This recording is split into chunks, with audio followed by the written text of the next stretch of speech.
Assalomu alaykum do'stlar. Sizlar bilan Ustuniy kanali. Do'stlar, bu galgi videorolikimizda Nexus 2 minadigan akalarimiz uchun, ukalarimiz uchun kerakli bo'lgan bitta ma'lumot ko'rsatmoqchimiz. Bundan bu yoqqa havolar isib ketdi mana, faqat yog'oz bag'i. Avtomobillarda ko'pida qaynash holati kuzatiladi. Bu narsa ikkita holatdan bo'ladi. Birinchisi antifriz sirkulyatsiyasi yaxshi emasligi, ikkinchisi ventilyatorda obrot yo'q qolishligi. Bu avtomobilimizda sirkulyatsiyasi yaxshi, lekin obrotlar yo'q. O'shaning hisobiga balandroq holatda ventilyator ishlaganligi uchun mashinamiz qaynab ketib qolyapti. Buni ma'lumotni sizlarga to'liqroq tushuntirib, to'liq ko'rsatishga harakat qilamiz. Shuning uchun like bosib qo'yinglar do'stlar. Like tekin, obuna tekin. Hech qanaqangi bir yoningizga hech narsa ketmaydi. Shuning uchun like bosib qo'yishlaringizni iltimos qilib qolamiz. Xullas, avtomobilimizni hozir diagnostika apparatiga ulab qo'yganmiz. Gradusini tekshiryapmiz mana. 82 gradus bo'ldi. Hozir bu avtomobilimiz necha gradusda, necha ventilyator qaysi oborot qo'shadi va qaysi oborot ishlamasligini ko'rsatmasligi. Juda ham ko'p do'stlar, Nexus 2 ning kasali bu. Juda ham ko'p Nexus 2 da xuddi mana shunaqangi holat bo'ladi. Buni strashni tomoni mashina qaynab ketib qoladi, golovka prikladga urib qo'yadi. Arzimagan 100 ming 150 ming pul deb normal rasxodga tushasiz. Hozir ko'rsatmasligi, qaysi holatda bo'lishligini avval avtomobilimizni qizdiramizda, oborotlarni tekshiramiz. Hozir mana qizish jarayoni ketyapti do'stlar. Do'stlar mana temperatura 87 gradusda, ventilyatorda birinchi relay niskiy skorost ventilyator qo'shib turibdi bu. Mana shu holatda ventilyator ishlash kerak edi o'zi aslida. Buni 87 gradusda birinchi obrot qo'shgan. Lekin bu yerda ventilyatorimiz ishlagani yo'q. Mana do'stlar. Ventilyator turibdi joyida. Miyadan kompyuter, motor kompyuterdan buyruq ketyapti relayga. Relay buyruqni to'liq bajarganligi yo'q. Endi bu avtomobilimiz qanaqa holatda ishlaydi? Bu avtomobilimiz birinchi skorost yo'q qolganligini hisobiga gradusni balandroq holatda ikkinchi skorostda qo'shadi. Sizlarga hozir mana shu narsani qanaqa qilib to'g'rilashligini ko'rsataman. O'zingiz uy sharoitida qilsangiz bo'ladi. Bu narsaga joy unaqa katta pul ham ketmaydi, katta vaqt ham ketmaydi. Faqat sal mashinadan tushunsangiz bo'ldi. Unaqa katta strashni holati yo'q buni. Akkumulyatorni yechib olasizlar. Yechib olganingizdan keyin mana yon tomonida mana spirali bor buni. Mana ventilyatorda birinchi obrot spirali uzilib yotibdi. Mana do'stlar. G'oyatda abgor holatda mana.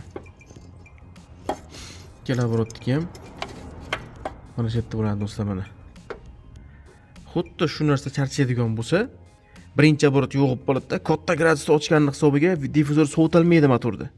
Hozirga nima qilinishligini ham ko'rsataman, necha pul sotib ketganini ko'rsatib tushuntirib o'taman do'stlar. Do'stlar mana buni o'zini spirali sotuvda sal topish qiyinroq. Biz ham to'g'ri topolmadik, shuning uchun Nexus 3 tikini qo'yib yubordik bitta mana.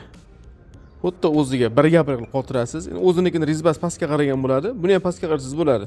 Biz tepaga qaratib yubordik, sababi kuzovga tegib ketmasligi uchun va tepa tomondan spiral uzilganmi, uzilmaganmi, holat qanaqaligini ko'rib turishlik uchun tepa tomonga qaratib qo'ydik. Avtomatik tartibda o'ziniki qanday bo'lsa shunday holatda qolasizda joyiga xotirasiz. Keyin tekshirib ko'rsatmasligi qanaqa ishlashligini do'stlar. Do'stlar, avtomobilimizga qilingan ishni ko'rdilaring. Hozir mana 84 gradusda. Avtomobilimiz qaynaganda suv quyishib yuboribdi. Suv to'kib tashab, qizil antifrizdan quvganmiz. Dalibga qilinmadi, ustiga polni to'kib, polni antifriz 5 litr quvildi. Hozir endi avtomobilimizni qizdirib ko'ramiz. 87 gradusda birinchi obrot ishlashligi kerak. Chunki o'zi 93 da ishlatsa ham ziyon bo'lmaydi. Buniki programmasi 87 gradusda ishlaydigan qilingan ekan. Hozir 87 gradusga olib chiqamiz avtomobilimizni, keyin qolgan jarayonni ko'rsataman sizlarga. Do'stlar, mana 87 gradusda birinchi obrot qo'shdi, niskiy skorost. Bu tomonda ventilyatorimiz endi ishlayapti mana.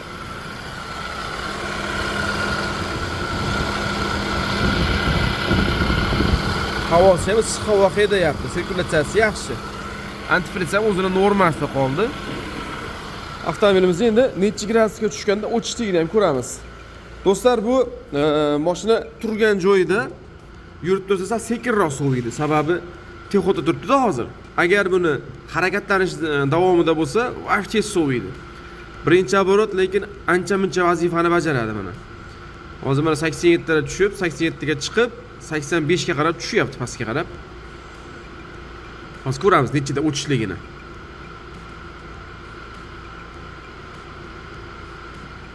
Mana. Hozir ventilyatorimiz o'chdi, signal migadan to'xtadi kelish. 84 gradusga olib tushdi. Bu degani 87-88 ga chiqadi, 84 ga tushadi.